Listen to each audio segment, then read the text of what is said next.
పైన యుద్ధం చేసే ఒక కార్యక్రమం అవుతుంది. అయితే మీ అందరికీ కూడా ఒక మాట ఇస్తున్నాను. ఆ భగవంతుడి సాక్షిగా ఎవరైనా టీడీపీ వాళ్ళు మా కార్యకర్తల పైన చేయాలంటే, ఎవరైనా టీడీపీ వాడు మా కార్యకర్తల పైన మా లీడర్స్ పైన కన్నేసి ఏదైనా చేయాలంటే నన్ను దాటిన తర్వాత ఈ మాట మాత్రమే, ఈ మాట ఖచ్చితంగా నిర్భయంగా మీ అందరికీ తెలియచేసుకుంటున్నాను.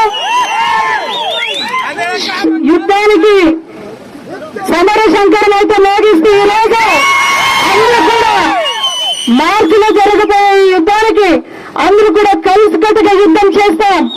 చేయడానికి మన యుద్ధం అయితే, మన ఆయుధం అయితే నా ఎస్సీ, నా బీసీ, నా ఎస్టీ, నా